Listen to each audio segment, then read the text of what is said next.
Bíblia, no livro do Êxodo de Israel, no segundo livro da Torá judaica, capítulo número 12. Êxodo, capítulo número 12. E eu gostaria de ler os 3 primeiros versos. Estava conversando com os diáconos que hoje é uma ocasião, assim como no próximo domingo, que nós invertemos a ordem da Santa Ceia. Nos cultos de Páscoa, nós geralmente deixamos a ceia para depois da mensagem, porque a mensagem trata sobre o assunto da ceia. E nós temos falado ao longo desses anos sempre sobre a morte de Jesus, a ressurreição de Jesus, mas hoje eu quero falar sobre o Cordeiro. O Cordeiro que ele tem o seu máximo símbolo na pessoa de Jesus, como apontado por João o Batista, em João capítulo 1, versículo 29, quando ele diz: "Eis aí o Cordeiro de Deus que tira o pecado do mundo." O Cordeiro foi essencial, era essencial para a Páscoa judaica, assim como foi essencial para a libertação de Israel do Egito. Todos encontraram? Eu vou ler os 3 primeiros versículos, os quais assim registram: "Disse o Senhor a Moisés e a Arão na terra do Egito: Este mês vos será o principal dos meses, será o primeiro mês do ano. Falai a toda a congregação de Israel, dizendo: Aos 10 deste mês, cada um tomará para si um cordeiro, segundo a casa dos pais, um cordeiro para cada família." Oremos. Pai amado, Deus bendito, lemos a tua santa e preciosa palavra, louvamos pelo envio do teu Filho Jesus, que viveu, que foi tentado, que venceu, que morreu e ressuscitou, e hoje à destra do Pai está intercedendo por nós, se fazendo presente onde 2 ou 3 estão reunidos, como faz hoje. E muito obrigado, Pai, pela tua palavra, que nos traz orientação, luz e alicerce, assim como a fundamentação de nossa fé. E o que nós pedimos, o fazemos agradecidos em nome de Jesus. Amém. Todos nós conhecemos a história da libertação de Israel do Egito. Todos nós sabemos que foi algo que aconteceu muito rapidamente. Moisés estava pastoreando, tem um arbusto que está queimando, ele ouve uma voz, Deus fala com ele, e ali Deus promove a mensagem da libertação de um cativeiro que já durava mais de 4 séculos. Tirar o povo hebreu do Egito. Então, diante daquilo, ele vai a Faraó, e nós conhecemos todo o contexto. Faraó não cede, Deus então comunica as pragas que viriam. E nós sabemos sobre as 10 pragas. Mas nesse momento, quando está para acontecer o fechamento desse juízo de Deus a Israel, Deus então ele fala: olha, agora cada família prepara um cordeiro, e cada um vai para a casa dos seus pais, e um cordeiro para cada família. A instituição da Páscoa, ela tem muito relacionamento com a instituição da igreja. Porque igreja, em grego, é eclesia, chamados, convocados para fora, é plural. Não é chamado para fora, é chamados. Não existe igreja no individual.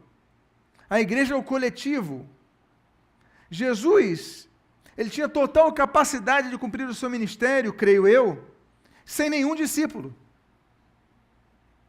Ele podia dar conta com 3 discípulos, ele podia dar conta com 200 discípulos, ele podia dar conta com 1 discípulo ou com nenhum discípulo. O que ele veio fazer, ele poderia fazer perfeitamente, mas ele chamou 12.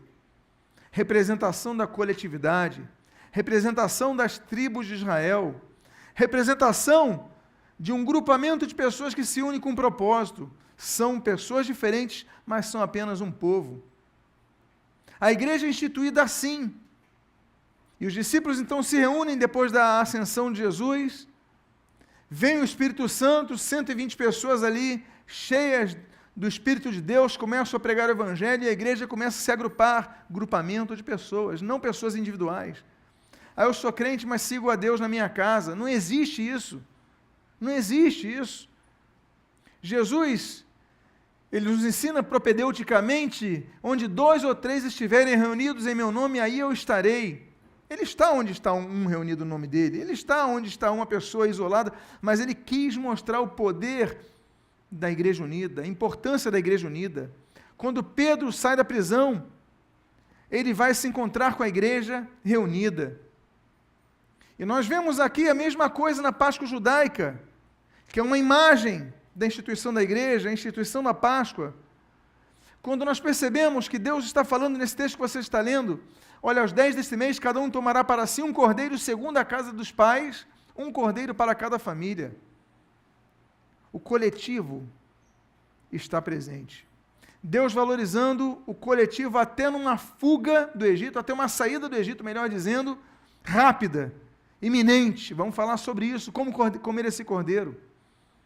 Mas Deus está falando da unidade. Não podemos deixar de nos congregar, como fazem alguns. Diz a Bíblia em Hebreus capítulo 10, não podemos deixar de estar juntos. É muito tentador, muitas vezes, nos isolarmos. Olha, decepções acontecem, desgastes acontecem, mas nós precisamos nos unir, porque quando estamos com outros, nós nos tornamos mais fortes.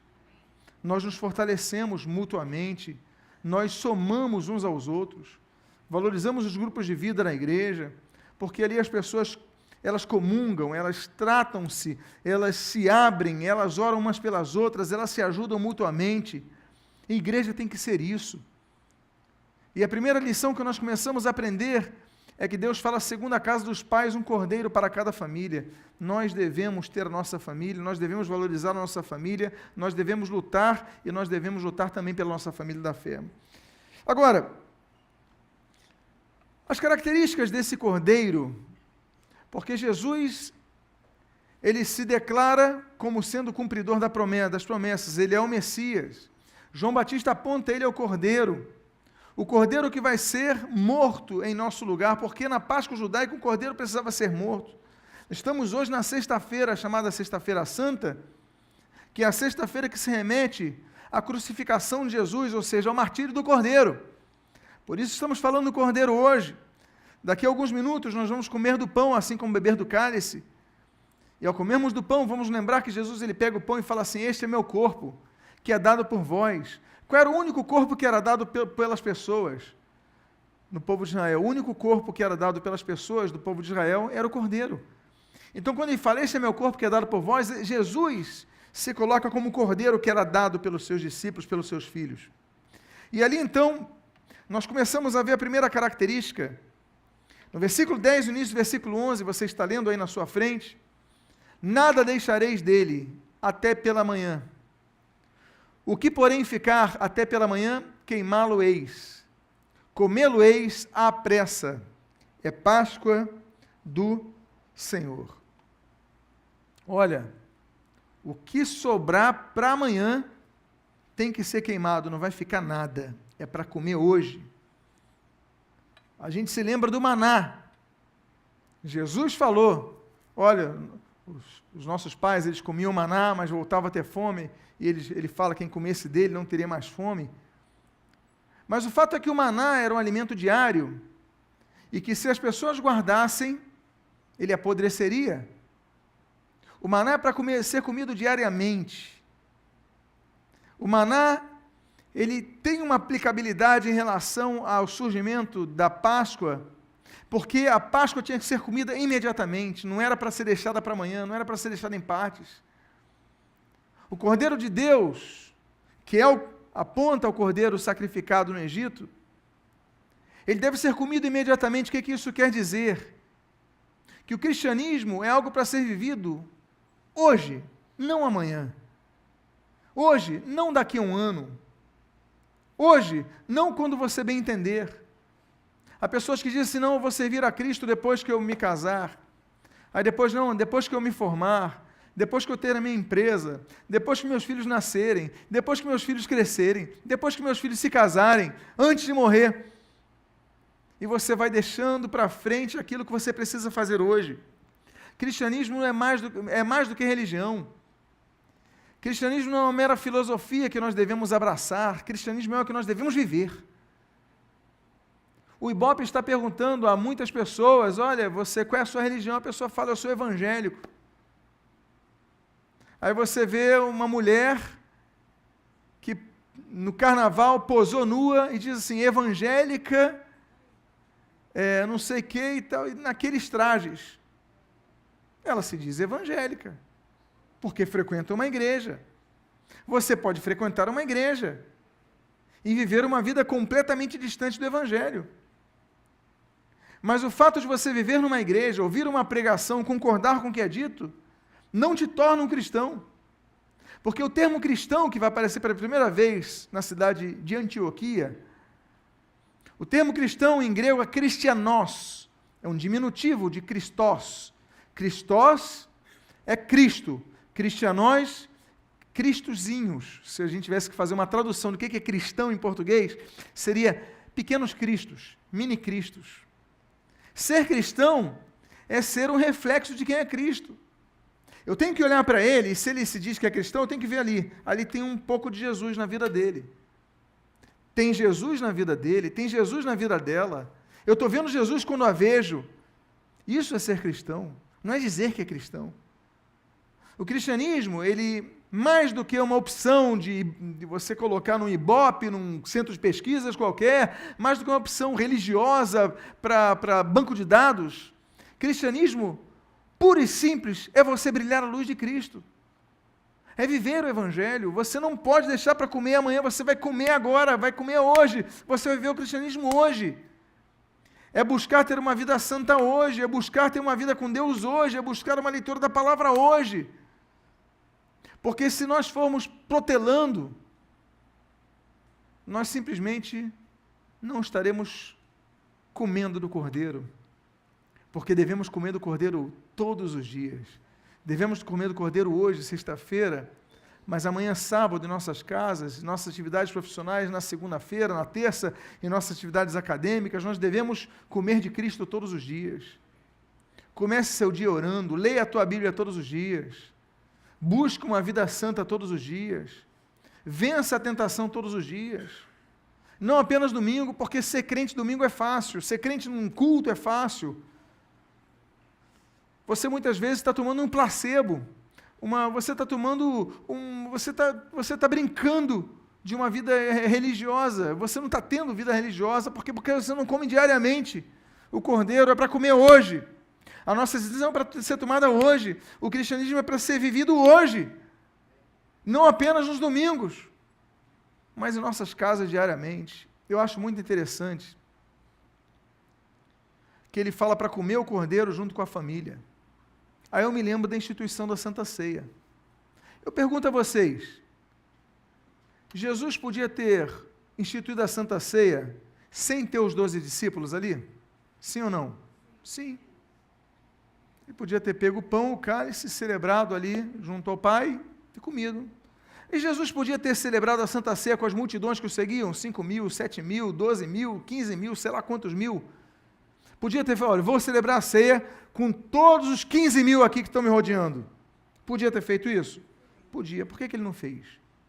Porque a regra da ceia é que ela devia ser comida, como nós vimos no versículo anterior a esse, ela devia ser tomada, ter comido, você tinha que comer o cordeiro com a sua família.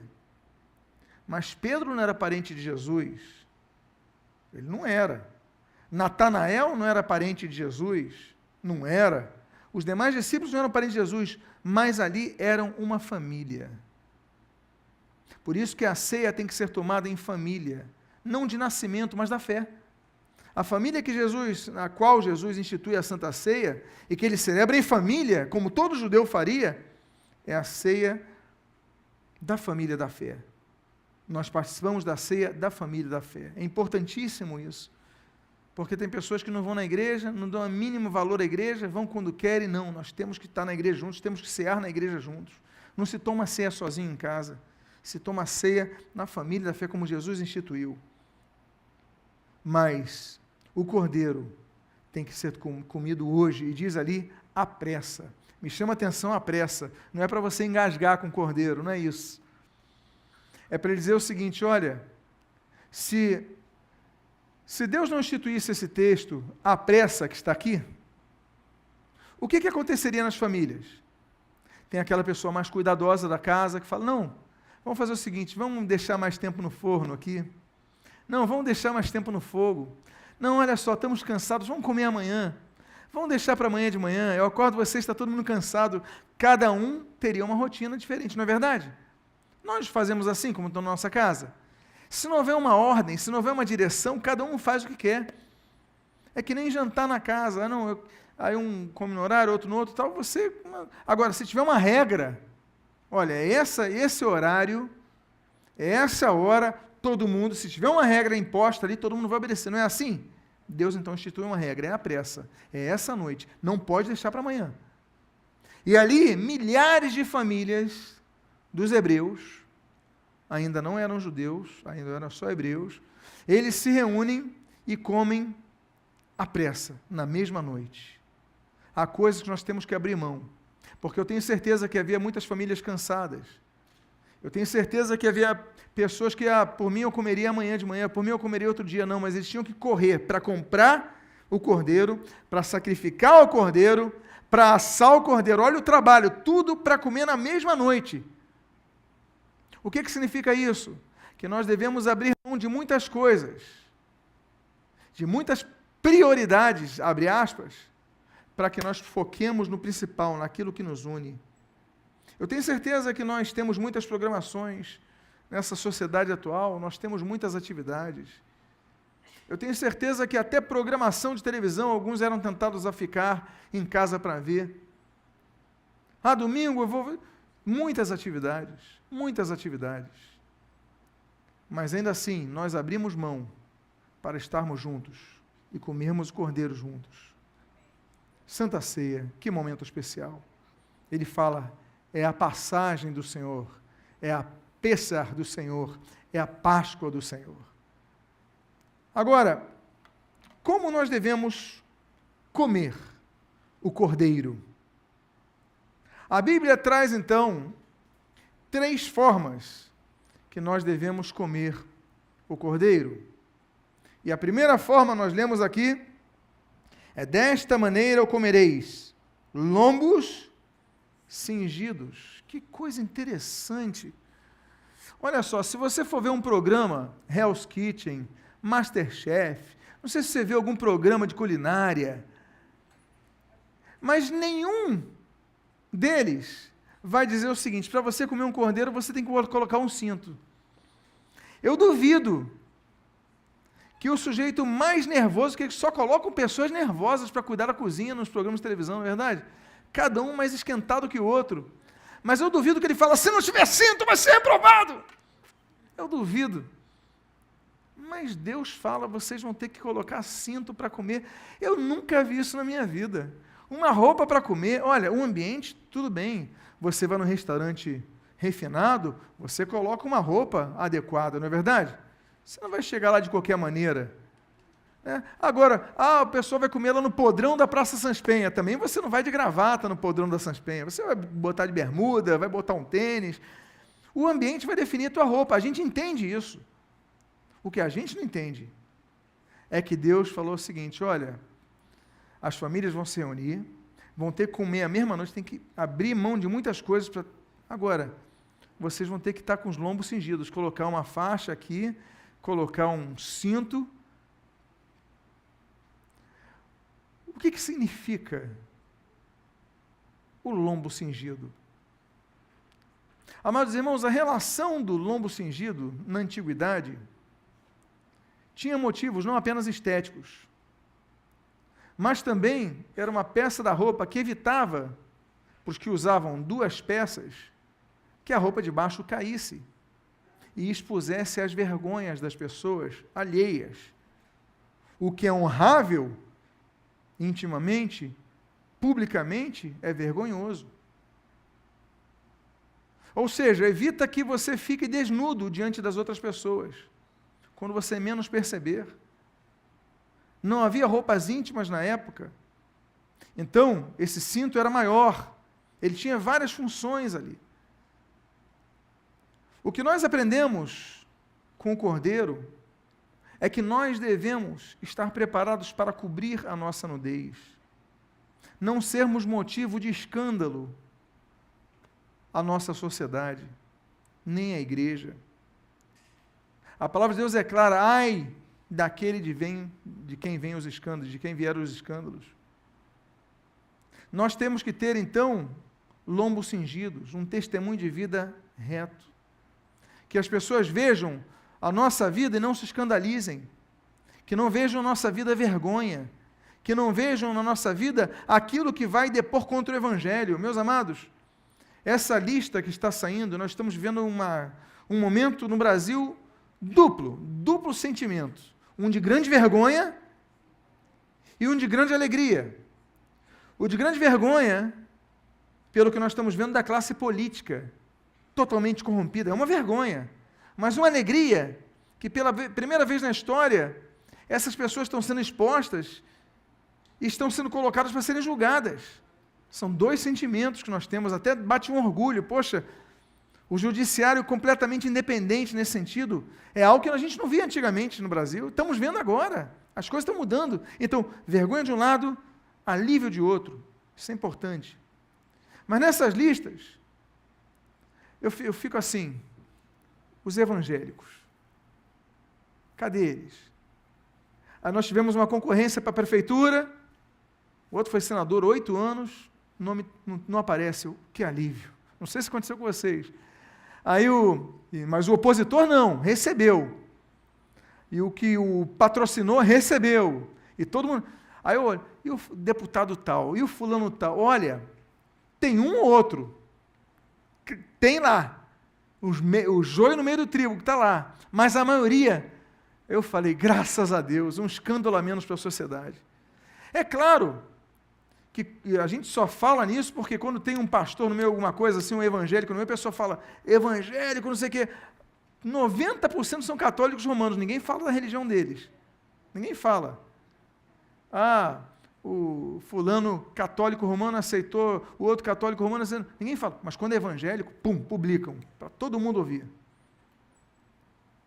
Mas o fato é, meus amados irmãos, que quando um evangélico cai, olha, Rede Globo, UOL, essas instituições, que é da Folha de São Paulo, que atacam o evangelho, são pró-homossexualismo, anti-evangélicos, olha,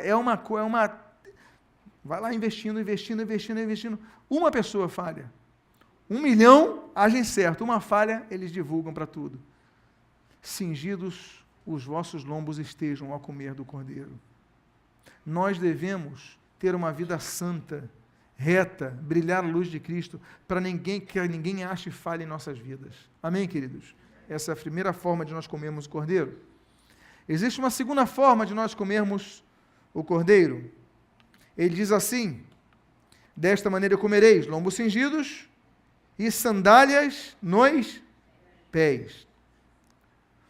O contexto das sandálias nos pés é o seguinte, olha, a gente vai partir de imediato. A gente vai partir imediatamente. Não é para, olha, vamos partir, vai colocar a sandália. Não, é a oportunidade que Deus está dando. Esse é o contexto dos hebreus, no Egito. Esse é o contexto deles. Sandália nos pés, ou seja, eu toco de caixa. Mas o que significam as sandálias? Significam duas coisas. A primeira, a libertação, que remete ao contexto hebraico no Egito. A libertação. Nós devemos ser pessoas que estejam livres ao participar da ceia.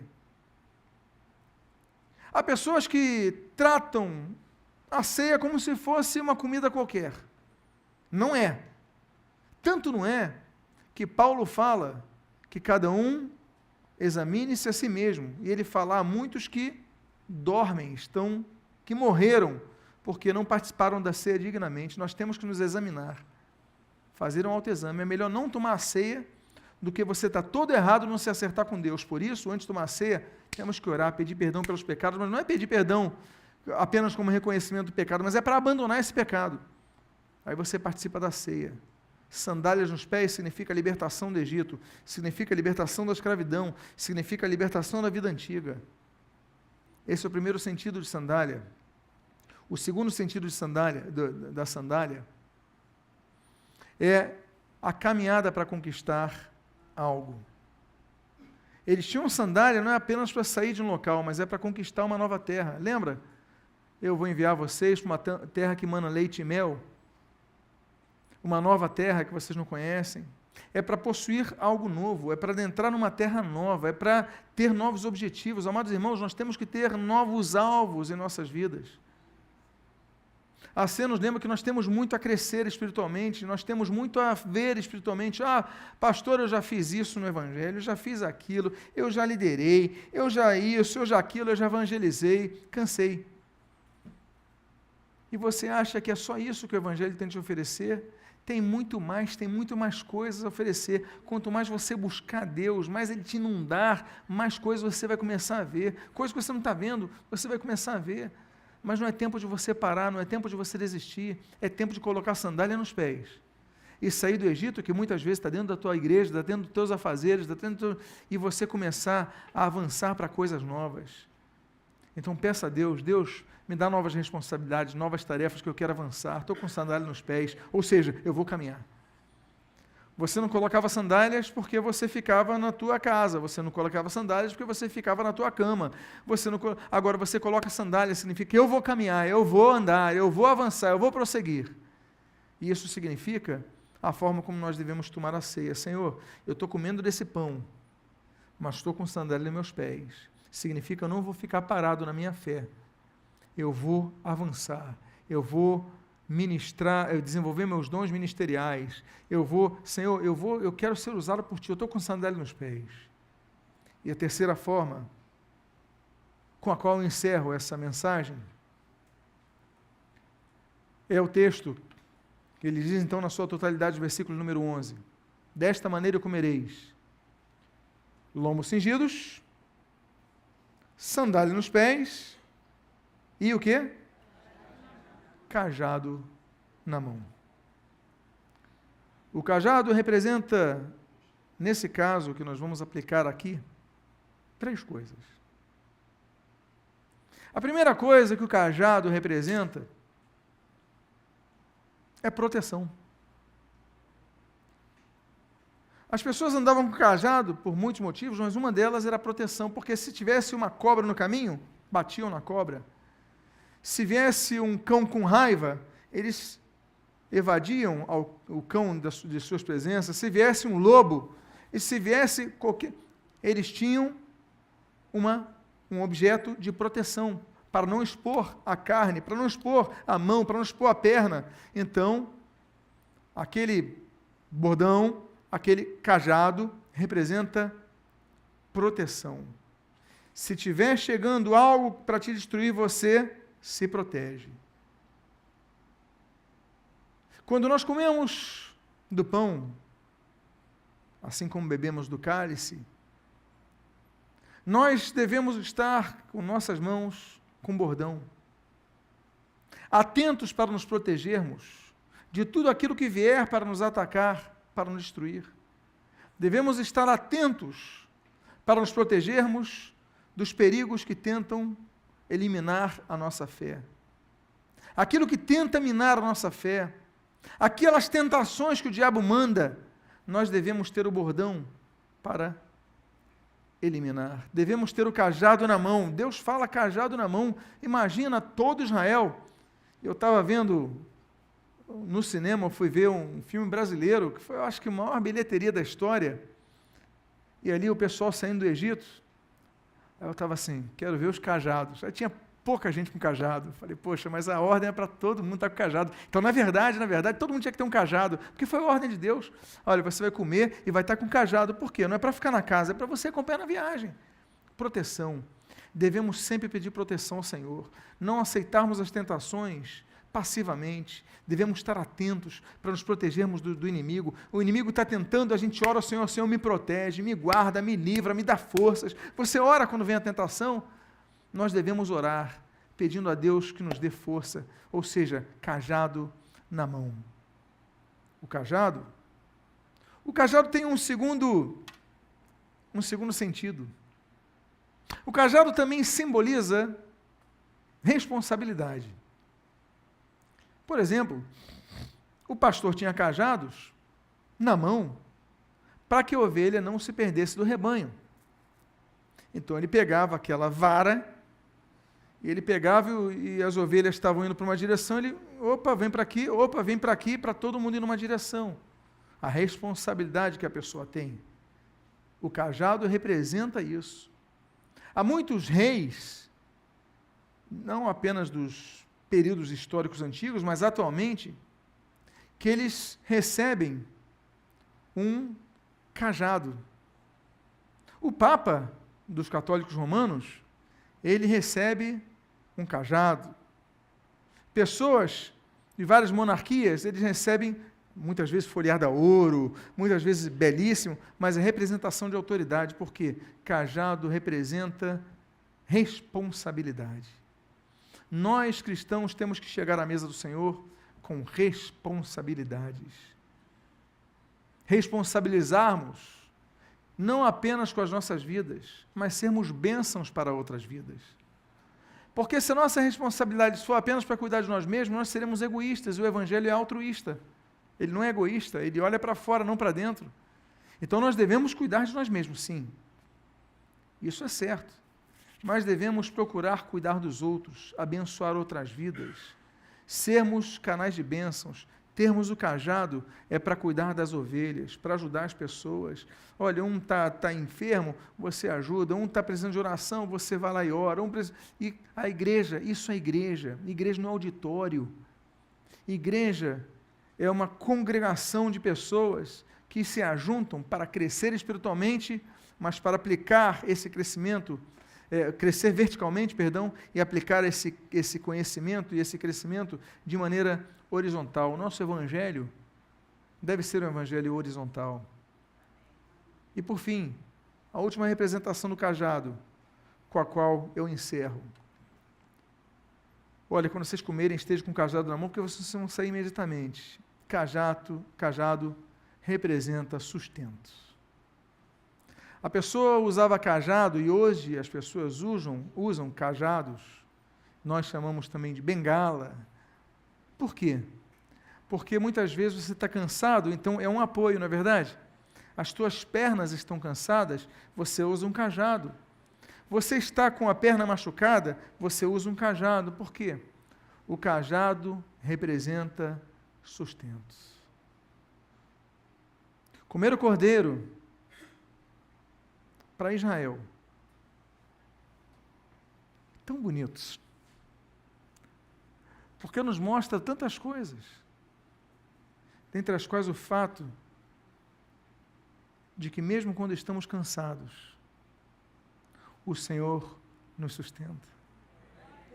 O deserto está difícil, mas Deus falou, você está lá no Egito, pega o teu cajado.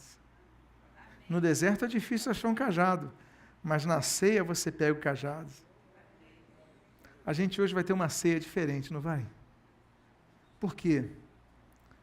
Porque a ceia do Senhor, ela é instituída por um judeu, Jesus, de sangue hebreu, com outros judeus que estão na mesa. E como todo judeu, Jesus conhecia o texto de Êxodo 12:11. Então, Da Vinci teria que colocar aquilo com eles, na sua pintura da última ceia, todos com lombos cingidos. Tinha que colocar um cajado em algum canto. A representação é muito grande, porque Deus nos sustenta. Eu quero convidar agora, nós que vamos participar da Santa Ceia do Senhor, a que você, por gentileza, se coloque de pé. Eu convidaria o pastor, convidaria os diáconos presentes a que venham aqui à frente, porque nós vamos fazer uma oração. Comer do pão, beber do cálice. Aqui tem pão. Não temos um cordeiro aqui. Mas o sinal, o significado, o apontamento, o direcional do pão é o corpo de Cristo. E se Cristo é o Cordeiro de Deus, logo, esse pão aponta ao Cordeiro. Será que nós comemos esse Cordeiro com os lombos cingidos? Será que nós comemos este Cordeiro com as sandálias nos pés? Será que nós comemos este Cordeiro com bordão ao nosso lado? Se não tem sido o seu caso, hoje nós vamos fazer uma oração a Deus, pedindo que passe a sê-lo. Eu vou pedir então que nossos diáconos, por gentileza, distribuam os elementos do pão e do cálice. Você possa pegar, não coma ainda, não beba ainda, vamos aguardar porque nós vamos fazer uma oração, mas quando você pegar o seu cálice, podem distribuir, por favor. Se você ainda não foi batizado nas águas, nós temos uma uvinha para você participar conosco. Pegue-a também, peça, olha, eu quero a uvinha. Muito agradecido. Amém, muito obrigado. Mas à medida que você for pegando o pão e pegando o cálice, você possa, por favor, fazer uma oração. Deus, eu quero colocar cinto na minha cintura. Meus lombos têm que estar cingidos. Se não tem andado assim, se não tem vivido uma vida santa, me perdoa. Mas eu vou participar desse pão, desse cálice, com o lombo cingido. Se você não tem colocado as sandálias nos pés, que você possa orar, ao pegar os elementos, você possa começar a fazer uma oração. Deus, eu quero colocar as sandálias nos meus pés. Eu quero sair daquilo que me escraviza, eu quero avançar para coisas grandes que tu tens para a minha vida, coisas grandes e ocultas, as quais eu desconheço. E se você não tem um bordão, que você possa dizer, Deus, eu pego esse bordão nesse momento, eu preciso do teu sustento, me sustenta nas minhas dificuldades, no meu desânimo, que eu possa ser por ti sustentado. Pai amado, em nome de Jesus, eu faço a ti esta oração, agradecido pela tua palavra, que a cada um de nós direciona, sustenta, consola, edifica e fortalece.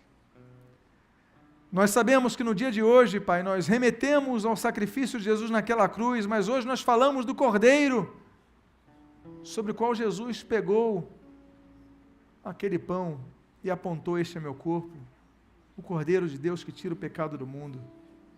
Nós participaremos de uma ceia diferente, Deus, porque nesse momento estamos nos colocando diante de Ti, pedindo perdão pelos nossos pecados, pedindo a Tua intervenção, o Teu sustento. E em nome de Jesus, Pai, que cada um de nós saia renovado nesta noite tão especial. São as Tuas bênçãos e a Tua graça que nós a Ti rogamos e Te agradecemos em nome de Jesus. Amém. E louvado seja o Senhor Jesus. Comamos todos do pão.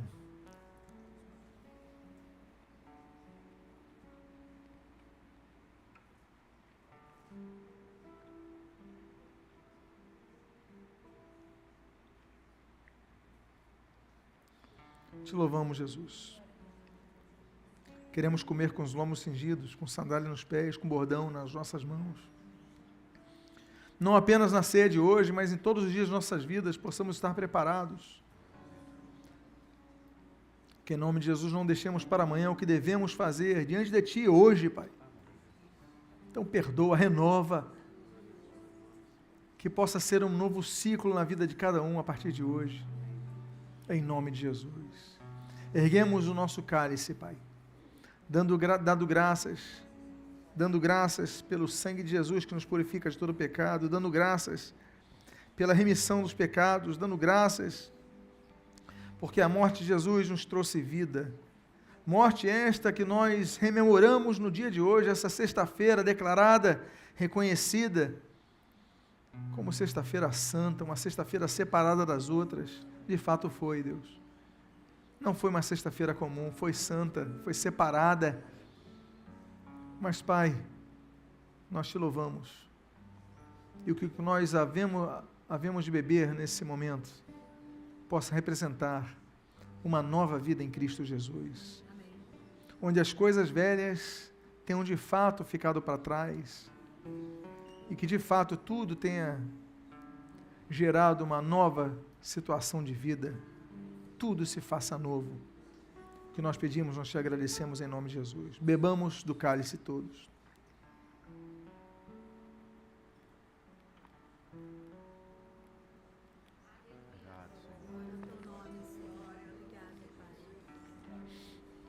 Louvado seja o teu santo nome, Deus. Te louvamos, te adoramos, te exaltamos, te glorificamos, te bendizemos. Muito obrigado, Deus.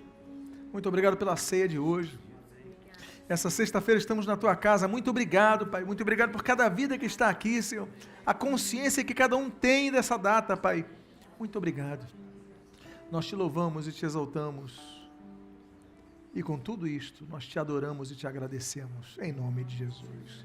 Amém e amém. Enquanto nossos diáconos recolhem, você vá tomando o seu assento, que nós vamos ouvir esse louvor com a família Cardoso. Que Deus abençoe em nome de Jesus.